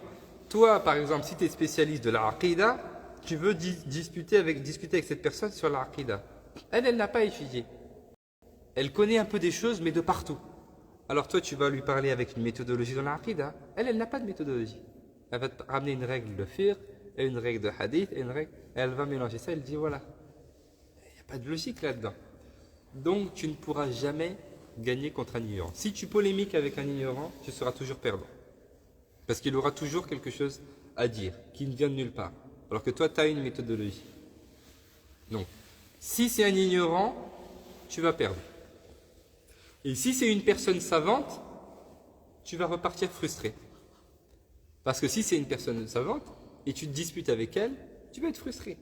Parce que elle va te faire comprendre, et peut-être de manière un peu sec, qu'en fait tu es nul et que tu comprends rien. Retourne de Dieu. Donc dans tous les cas, ça va être quelque chose de mauvais. Okay? Donc, il dit, il y a plus de mal que de bien. La dispute est la mère de tous les vices. L'hypocrisie, la jalousie, l'orgueil, la haine, l'hostilité, la vantardise et autres. Donc ça c'est la toute première chose. On ne se dispute pas. On n'a pas besoin de se disputer avec les gens. On n'a pas besoin de polémiquer avec les gens, de faire de controverses. Il va rentrer encore plus dans les détails. Il dit, certes, s'il t'arrivait de controverser avec une personne ou un groupe de gens, si jamais, Allahumma, si jamais, il arrive que tu dois un jour te disputer avec une personne,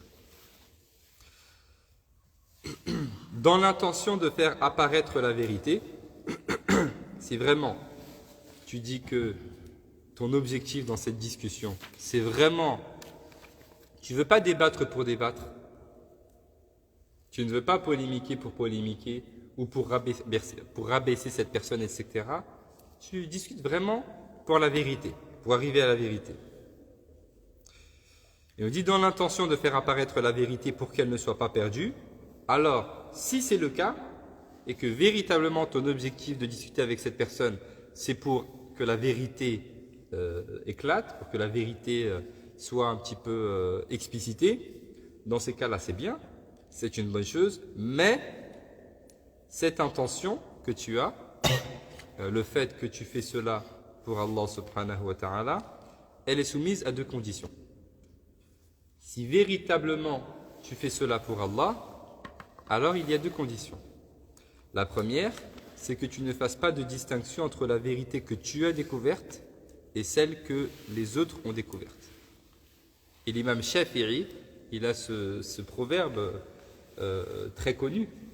Il dit, il n'a jamais polémiqué avec une personne, je n'ai jamais polémiqué avec une personne sans espérer que la vérité vienne de l'autre personne et pas de moi.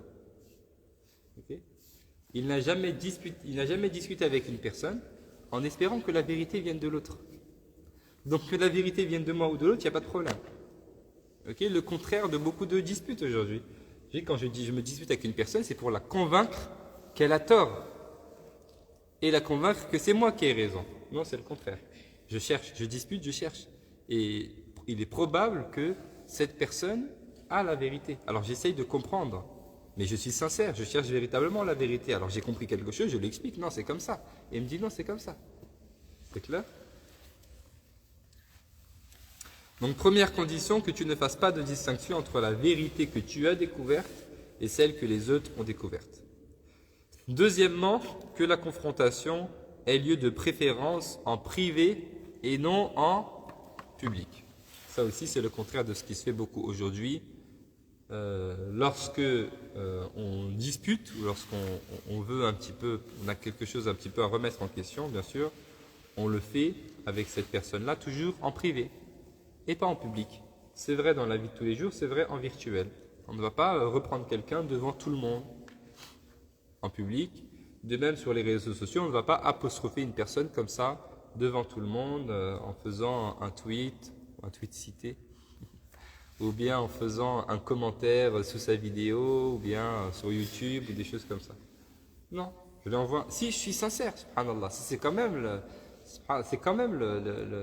le signe de la sincérité. Si vraiment tu es sincère, que tu ne cherches pas la polémique, etc., tu fais vraiment ça pour Allah, subhanallah, envoie-lui un message.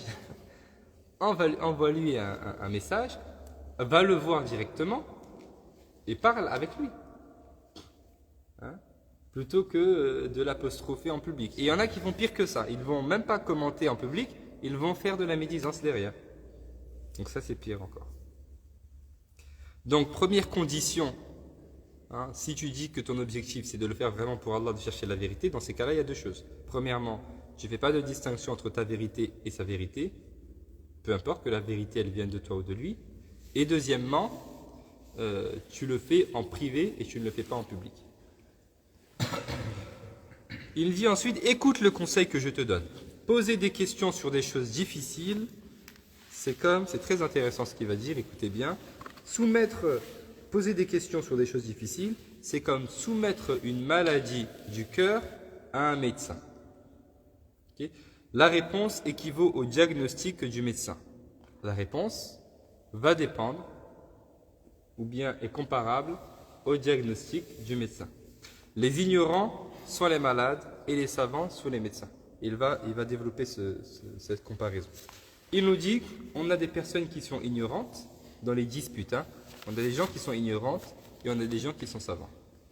Okay? La personne qui est ignorante est comme le malade et la personne qui est savante est similaire au médecin. Il dit le savant imparfait ne peut donner le meilleur traitement. Okay? Si c'est un savant qui est imparfait, il ne peut pas te donner le meilleur de ce qui existe. Et il dit en revanche, le savant véritable, même lui, il n'est pas en mesure de soigner tous les malades. Okay? Si c'est un savant qui n'est pas à la hauteur, qui est imparfait, alors il ne pourra pas te donner le mieux. Et même le savant qui est véritable, il n'a pas réponse à tout. Il n'a pas réponse à tout. Et le médecin véritable, il n'a pas non plus réponse à tout. Okay? La personne qui a une maladie qu'on ne connaît pas, par exemple, elle va voir le médecin. Qu'est-ce qu'il peut faire, le médecin? Est-ce qu'il peut faire quelque chose? Il ne peut rien faire. Il peut lui donner des médicaments juste pour calmer la douleur, mais il ne peut pas s'attaquer à la maladie. Donc, est-ce que le savant, le médecin véritable, il peut tout? Non, il ne peut pas tout. Sauf Allah, bien sûr, mais on parle des êtres humains. Donc, pour le savant, c'est pareil. Il dit, sauf ceux qu'il estime susceptibles d'être effectivement soignés. Le médecin, il ne peut faire quelque chose que pour les personnes qu'il sait que ces personnes-là, on peut les soigner. S'il sait que c'est une maladie incurable, dans ces cas-là, il ne pourra rien faire. Il dit, si le mal est chronique ou incurable, le médecin habile dira, celui-ci est incurable. Ne te fatigue donc pas à le soigner, car tu perdrais ton temps. Hein, lorsque le médecin voit qu'il y a une maladie qu'on ne peut pas soigner, ça ne sert à rien de chercher. On sait que ce n'est pas possible. C'est une perte de temps. C'est exactement la même chose. Lorsque je sais qu'il y a une personne qui vient disputer et que je sais que je ne peux pas arriver à un résultat avec cette personne, alors je ne perds pas mon temps. C'est ce qu'il va nous expliquer. Sache qu'il existe 4 catégories de malades qui souffrent d'ignorance. Pardon? Alors, il va les développer tout de suite. Hein. Il va les développer tout de suite. Il nous dit il existe 4 catégories de malades. De malades, c'est une maladie spirituelle, entre guillemets, c'est la maladie de l'ignorance. Parmi ces 4 catégories de malades qui souffrent d'ignorance, il y en a une qui est curable, que l'on peut soigner, et les autres, on ne peut pas les soigner. Celui dont les questions et les objections sont motivées par la jalousie et la haine est incurable. Hein? La première catégorie de malade qu'on ne peut pas guérir, c'est celui dont les questions, les objections, la polémique, les commentaires sont motivés par la jalousie et la haine. Si une personne vient se disputer avec toi, et cette personne elle vient se disputer avec toi parce qu'elle est jalouse de toi, ou parce qu'elle a de la haine envers toi, alors tu ne pourras jamais t'en sortir avec cette personne. Ça ne sert à rien. Même si tu prouves A plus B et que tu démontres tout ce que tu peux démontrer, elle est jalouse de toi. Donc quoi que tu dises, elle va trouver autre chose et elle va continuer. Okay? Donc il dit, lui répondre de la meilleure manière, de la manière la plus éloquente et de la plus claire, ceci ne fera qu'accroître sa jalousie et sa haine. Ça ne sert strictement à rien. Même si tu cherches les meilleurs arguments et que tu fais tout pour ton possible, ça ne servira à rien. Tu ne vas ne faire que accroître sa jalousie, parce qu'elle se rend compte peut-être que justement tu es logique, et donc sa jalousie elle augmente envers toi. Sa jalousie et son hostilité. Il dit, la meilleure façon d'agir avec ce genre de personne est de ne pas lui répondre. On ne répond pas. On a dit, on peut espérer que toute hostilité cesse, sauf l'hostilité de celui qui te déteste par jalousie. Toutes les hostilités peuvent cesser, peut trouver une solution, sauf à celle qui est basée sur toutes ces mauvaises choses, comme la jalousie, comme la haine. À part si cette personne se reprend en main, on ne peut rien faire pour elle. Tu dois donc t'écarter de ce genre d'individu et l'abandonner à son mal. Ainsi, Allah SWT dit dans le Coran, écarte-toi de celui qui tourne le dos à notre rappel et ne se soucie que de la vie présente.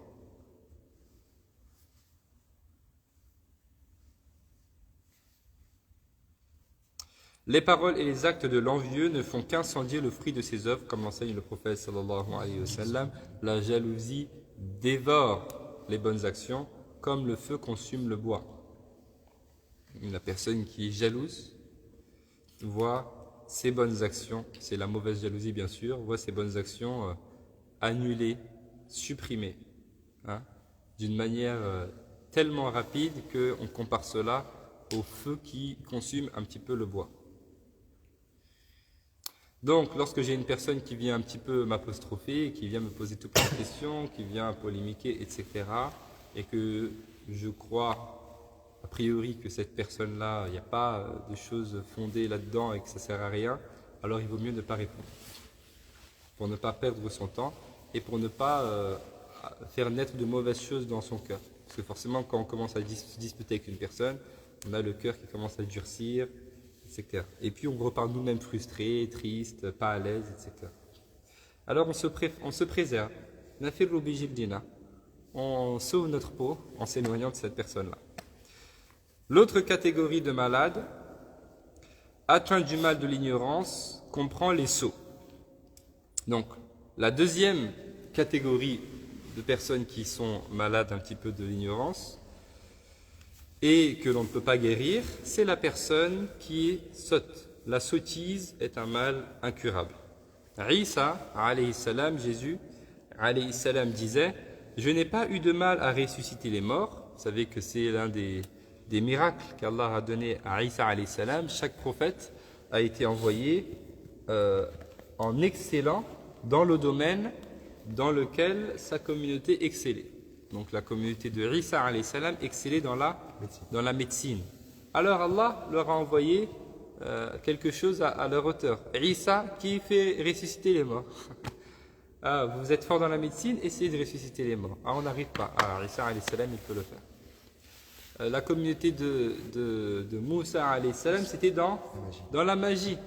Vous êtes fort dans la magie, regardez. Il lance son bâton, ça devient un serpent. Et il mange tous les vôtres. Essayez de faire la même chose. Et le prophète sallam, la communauté excellait dans le verbe, dans l'éloquence. Ok, là ils étaient dans la poésie, le shi'r. Ah, Allah dit dans le Coran, Fa'tu bi surati min mithli, yallah. Amenez une sourate comme celle qu'on a dans le Coran. Ah, vous n'arrivez pas. Voilà. Donc pareil, Isa alayhi salam, il a été envoyé donc avec un peuple qui excellait dans la médecine. Allah subhanahu wa ta'ala lui a donné le miracle de ressusciter les morts. Et il dit, je n'ai pas eu de mal à ressusciter les morts, mais je n'ai pas été en mesure de soigner les sots.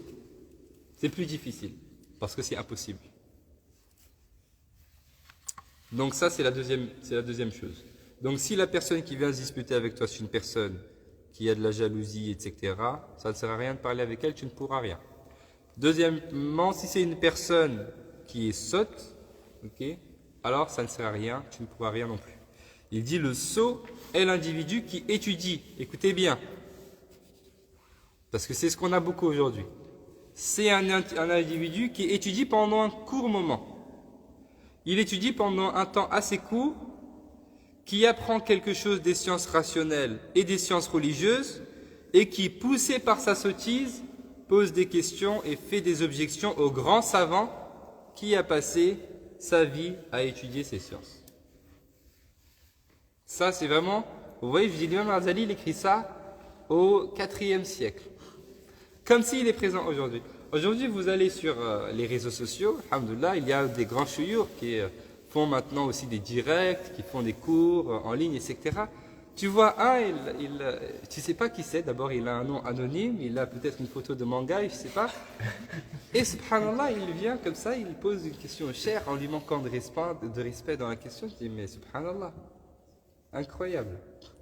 Alors, soit la personne a oublié qu'elle va être jugée sur ce qu'elle écrit, soit cette personne est un savant, un grand savant aussi, comme lui, dans ces cas-là, pourquoi il se cache?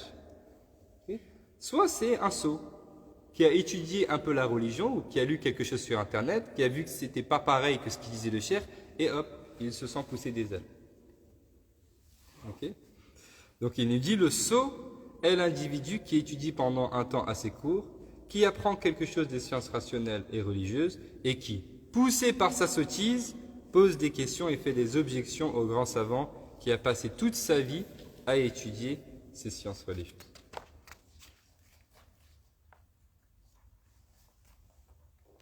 Au Ba'da, ce saut-là, Ba'da, peut-être, Allahu A'lam, il est meilleur que la personne qui ne pose même pas de questions et qui part.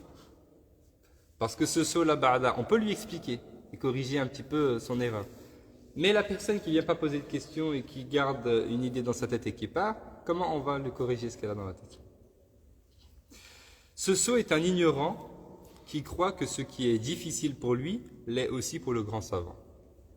Comme lui, il n'arrive pas à comprendre des choses, il pense que les grands savants aussi, ils n'arrivent pas à comprendre cela. S'il ignore cela, c'est que ces questions naissent de sa sottise. Ne te soucie donc pas de lui fournir des réponses. Ça ne sert à rien de lui répondre. Okay, ça, on a vu aussi des savants, lorsqu'ils voient quelqu'un qui vient poser une question et c'est quelqu'un qui a quelque chose bizarre. Moi, j'ai eu notamment 2 profs qui avaient 2 méthodologies là-dessus. J'appelle ça 2 méthodologies. Il y en a un qui, d'abord, faisait prendre conscience à la personne qu'elle ne connaissait rien. C'est-à-dire, quand la personne pose la question et que le cheikh comprend qu'il y a quelque chose derrière sa tête, il lui dit d'abord, t'es qui toi? Dans le sens, c'est-à-dire, où est-ce que tu as étudié, quels sont tes diplômes? Que tu me poses cette question, je peux te répondre. Mais tu veux que je te réponde selon quoi? Parce que ça, je peux te répondre selon la réponse des muhaddith. Ou est-ce que tu veux que je te réponde selon la réponse des usuli? Ou est-ce que tu veux que je te donne la réponse des fuqaha? Pour ça, il faut que je sache quelle est ta spécialité. Okay? Généralement, ce n'est pas une personne qui a étudié les sciences religieuses, donc elle dit je ne sais pas. Elle se rend déjà compte de sa position. Okay? Et là, tout de suite, les choses se calment. Parce que la personne comprend qu'en fait, elle ne sait rien. Okay? Si même dans la réponse, tu ne sais pas quelle réponse tu veux, alors qu'est-ce que tu veux? Ça, c'est une méthodologie. Et puis, il y a un autre cheikh qui lui répondait, mais répondait de manière plutôt amusante. Voilà. On va dire comme ça. Parce qu'il sait très bien que la question, ce n'était pas une véritable question. Il dit donc, s'il ignore cela, non. Il dit ensuite, certains qui demandent à être guidés forment une autre catégorie d'ignorants incurables. Ceux-là ne comprennent pas, donc troisièmement, c'est la troisième catégorie, certains qui demandent à être guidés donc forment une autre catégorie d'ignorants incurables. Ceux-là ne comprennent pas les enseignements des grands savants à cause de leur limitation intellectuelle. Ils posent des questions pour tirer profit des réponses, mais leur sottise les empêche de percevoir la vérité. Donc ça, la troisième catégorie, c'est ceux qui sont très limités intellectuellement, qui n'ont pas de bagage religieux un petit peu suffisant, et donc ils ne comprennent pas la réponse des chouyours, qui ne comprennent pas la réponse des savants très simplement, et cette ignorance qu'ils ont, cette sottise qu'ils ont, les empêche de percevoir la vérité très simplement. Donc eux non plus, ils ne méritent pas que tu leur répondes quand ils viennent discuter un petit peu avec toi. Pourquoi ? Parce que le prophète sallallahu alayhi wa sallam a dit « Nous autres les prophètes, on nous a ordonné de parler aux gens selon leur capacité de compréhension. » Hein ? خاطب الناس على قدر عقولهم أو كما قال. Je crois que c'est Ali, c'est une parole de Ali. Il dit parler aux gens en fonction de leur niveau de compréhension. Si cette personne a un niveau de science qui est comme ça, et toi tu lui parles comme ça, elle va rien comprendre. Mets-toi à son niveau. Okay? Donc si cette personne, la réponse que tu dois lui donner, c'est une réponse qui nécessite un niveau et elle n'a pas ce niveau, alors il vaut mieux que tu ne lui répondes pas. Mais ça beaucoup de gens ne comprennent pas aujourd'hui. Parce qu'aujourd'hui tout le monde pense que tout le monde peut dire ce qu'il veut et tout le monde peut réfléchir, etc. Alors c'est bien que tout le monde essaye de réfléchir, mais il faut accepter que tout le monde n'est pas spécialiste dans tout. Okay? Les spécialistes dans un domaine s'expriment, les autres ne s'expriment pas. C'est comme ça. Okay? Je ne vais pas aller concerter Brahim parce que j'ai mal, j'ai mal au ventre depuis 2 semaines. C'est pas un médecin, il ne va pas me donner son avis. Okay? Pareil pour la religion. Les seuls ignorants qui peuvent être soignés sont ceux qui, à la fois, demandent à être guidés, sont sagaces et intelligents et ne sont pas dominés par la jalousie, la colère et les passions, ni par l'amour des honneurs et des richesses. Donc la seule, donc, vous vous souvenez, on a distingué 4 catégories. Donc 3 qui sont incurables. On les a mentionnés. Et la seule qui est curable, donc la seule personne qui vient se disputer avec nous, avec laquelle on peut prendre le temps effectivement de disputer, c'est les personnes, donc c'est une personne qui est ignorante, mais qui demande à être guidée, qui est intelligente et qui n'est pas dominée par la jalousie, par la colère, par les passions, ni par l'amour des honneurs et des richesses. Ceux-là cherchent véritablement la voie de la rectitude. Leurs questions et leurs objections ne sont pas dues ni à de l'envie, ni à de l'obstination, et n'ont pas pour objectif de mettre à l'épreuve leur interlocuteur.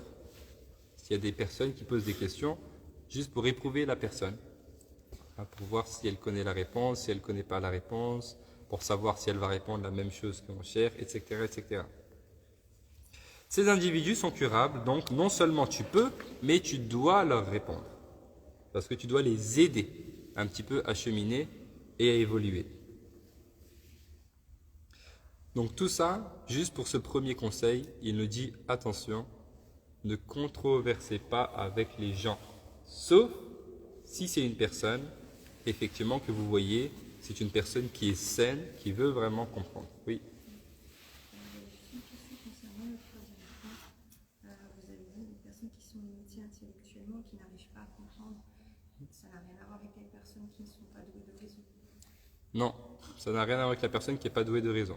La personne qui n'est pas douée de raison, c'est une personne qui n'a pas la raison, en fait, c'est ça. Hein. La personne qui n'est pas douée de raison, c'est vrai, quand on parle d'une personne qui est douée, on parle de surplus. Hein. On parle de plus que la normale. Mais là, quand on dit al-aql, la personne qui est douée de raison, on parle d'une personne qui a une raison. Et la personne qui n'a pas la raison, elle n'est pas mukallafa, elle n'est pas responsable devant Allah. Donc on ne parle pas de ça. On parle d'une personne qui a des connaissances, mais qui a des connaissances qui sont très limitées. C'est juste ça. des connaissances qui sont très limitées, qui l'empêchent de percevoir la vérité, du coup. Il faut qu'elle avance. Et ça arrive très souvent dans l'étude des religions, dans l'étude des sciences religieuses. Quand on commence, on lit des choses dans des livres, et on entend par exemple le cheikh qui dit autre chose. Alors on dit, mais je comprends pas, qu'est-ce qui se passe? Il s'est trompé ou quoi? Alors je continue, je fais un deuxième livre, un troisième, et après j'apprends qu'il dit, ah d'accord, c'était pour ça. Plus on avance, et plus on comprend, et on s'élargit, et on comprend pourquoi telle personne avait dit telle chose, etc. etc. Plus on s'approfondit dans les sciences, et c'est pourquoi plus on apprend, et plus on devient souple avec les gens. Okay? Et moins on en apprend, et plus on est rigide avec les gens. On veut les enfermer dans quelque chose. On est difficile, non, c'est pas comme ça, c'est comme ça, il faut faire ceci, etc. Qu'Allah nous facilite. Donc, normalement, la véritable science, c'est celle qui m'ouvre, qui me pousse à être encore plus rigoureux avec moi-même et être plus souple avec les gens. Si c'est le contraire, il y a un problème. Si je suis souple avec moi-même et je suis difficile avec les gens, c'est qu'il y a un problème dans mon apprentissage. Qu'Allah nous facilite. On s'arrête là-dessus. Donc, ne pas polémiquer avec les gens, ne pas se disputer avec les gens. Normalement, c'est la normale parce que généralement, quand une personne veut se disputer avec nous, il faut toujours garder le bon soupçon. Et quand même, dans beaucoup de cas, c'est des personnes qui ont quelque chose derrière la tête, qui ne cherchent pas forcément la vérité, etc. Si c'est le cas, bien sûr, on s'ouvre aux gens. Mais si ce n'est pas le cas, on ne va pas lui répondre méchamment à cette personne, on va juste ne pas répondre. Ok? En lui disant salam. Salam. Très simplement, Inch'Allah. On s'arrête là-dessus, Inch'Allah, on va s'arrêter 5 minutes et ensuite on va poursuivre avec notre cours de jurisprudence. Donc ça, j'insiste vraiment, on essaye de le mettre en application dans notre vie de tous les jours et surtout pour ceux qui sont sur les réseaux sociaux, il ne faut pas tomber sur ces travers-là. C'est très important. Vous vous souvenez, qu'est-ce qu'il a dit avant d'évoquer ces 4 choses-là? Il a dit pour ne pas que ta science se retourne contre toi le jour de la résurrection. Qu'Allah nous aide. Subhanak. Et ça, il faut le diffuser. Parce que ce sont les... Comment ça s'appelle? Ce sont les remèdes de notre communauté. On a besoin de ça. Il y a trop ça dans notre communauté et ça nous empêche de nous élever. سبحانك اللهم وبحمدك نشهد أن لا إله إلا أنت نستغفرك ونتوب إليك اللهم صل وسلم وبارك على سيدنا محمد وعلى آله وصحبه أجمعين سبحان ربك رب العزة عما يصفون وسلام على المرسلين والحمد لله رب العالمين.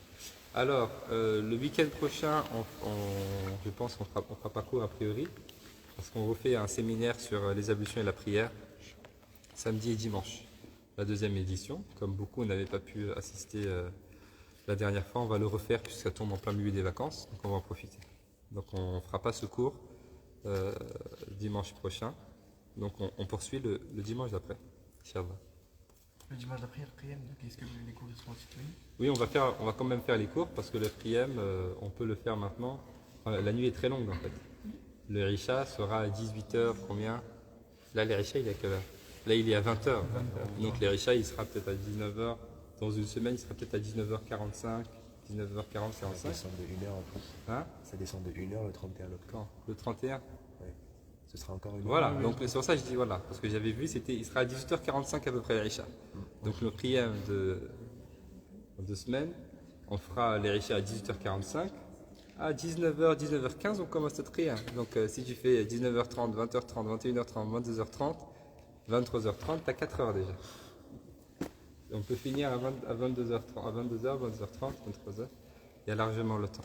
Donc après, tu peux rentrer chez toi, dormir bien comme il faut. Ça va? Yallah, qu'Allah accepte. Oui.